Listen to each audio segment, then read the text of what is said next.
बिस्मिल्लाहिर्रहमानिर्रहीम। अब्दुल्ला बिन अब्बास रज़ियल्लाहु ताला अन्हु का कसरत सजदा की वजह से सज्जाद नाम पर गया। मरवी है कि आपका रोज़ाना वजीफ़ा 1000 रकात था। हज़रत अब्दुल्ला बिन अब्बास रज़ियल्लाहु ताला अन्हु, his name or his nickname was Sajjad. Sajjad means someone who makes sajda in abundance, he performs salat in abundance. His ma'mul or his daily practice was to perform 1000 rakat. Every day he would perform 1000 rakat nafil salat. We wonder how is this possible. In the lives of these awliya and the Sahaba was lot of barakat in that time.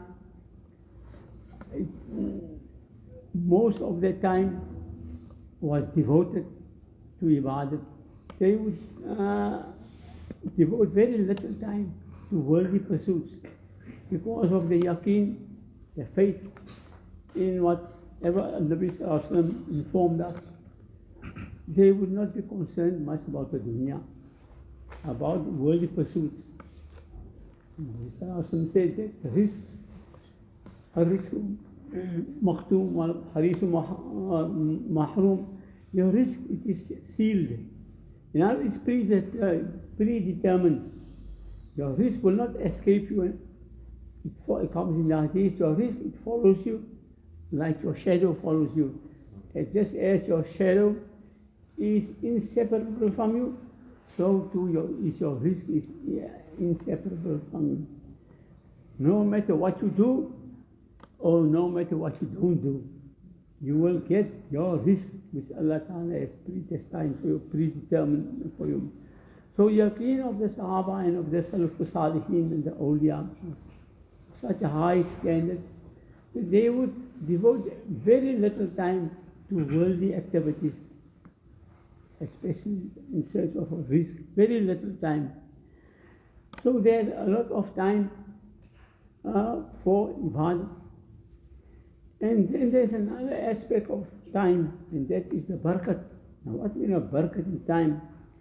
Hazrat Moulana Ahmad, he said that we only know of the length of time. That is, the length of the time is the hours, minutes, the seconds. But see, there's another dimension also for time, and that is the breadth of time. And that is what we don't understand. It cannot be logically explained. We only say it's the barakat in time. But those who have attained that high, lofty ranks of taqwa and tawakkul, they understand what is the meaning of barakat in time. For that reason, it was simple. It was not a difficult task for them. For example, to perform 1000 rakat of nafil namaz daily. And this is not only confined to Hazrat Abdullah bin Abbas radiallahu anhu. There were numerous awliya. This was their practice. Hundreds of rakat they would perform daily.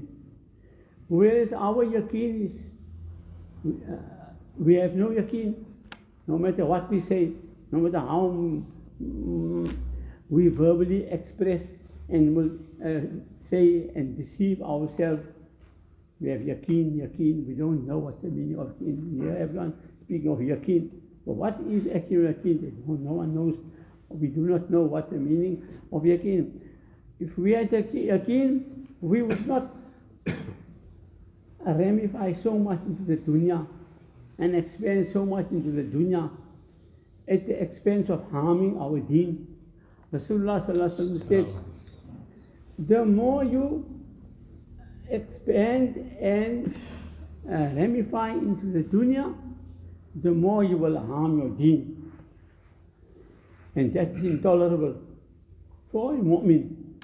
And on the other hand, the more you go into the deen, the more you devote yourself to the deen, the more you will harm your dunya.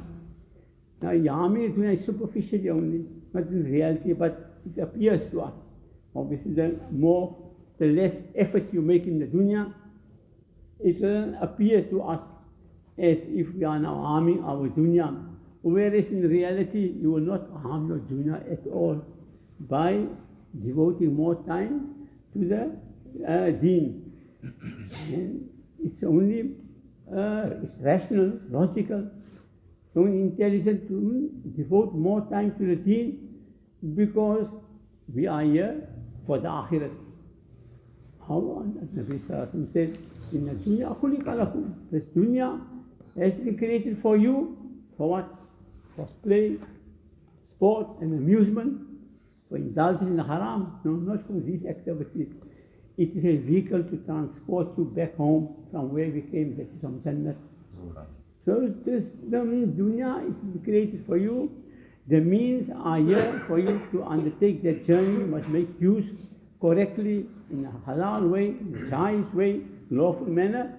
Make use of the asbab, of the ways and the means which Allah Ta'ala has created for this journey to transport you back to home. وَأَنْتُمْ خُلِقْتُمْ لِلْآخِرَةِ. But you have been created for the akhirah. You are just here temporarily, for very short, extremely short. So short is this time that you cannot compete and compare it with the akhirah, because in the akhirah there's never ending. Millions of years, billions of years, it boggles our mind. We cannot even fathom and think of it. There's no end there. But here it's a short while, a few years. So to squander and to waste these few years in worldly pursuits at the expense of harming your deen, and you are ruining your akhirat, that's not intelligent. It is not for a mu'min. A mu'min must all focus always on the akhirat. That's the reason Nabi Sallallahu Alaihi Wasallam always, he encouraged and he advised the muraqabah of maut, meditating on maut. You must think daily on maut. Because maut is very nearby. Our Qiyamah, it begins, you don't have to wait till for the great Qiyamah. Our Qiyamah, it begins with maut. You see people out there dying around us. Any time is our time also. Any moment, maut calls onto you 5 times a day, comes in the hadith. Maut reminds you, it calls on you.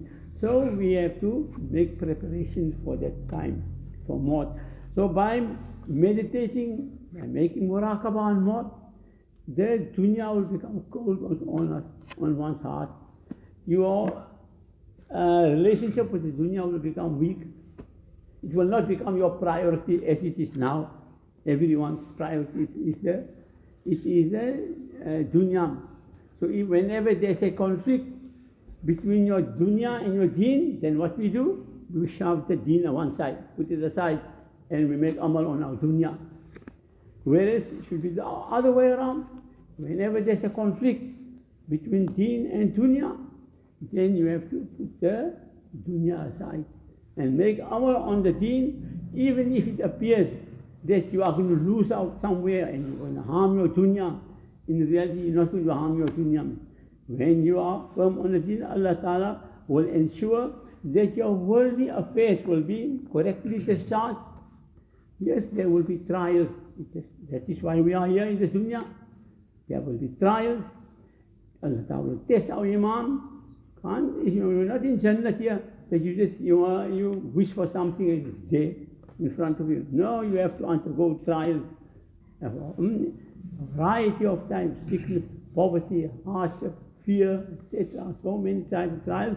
So the mu'min remains fear, and you must have sabr, and make dua to Allah Ta'ala, and in the end, you will be successful.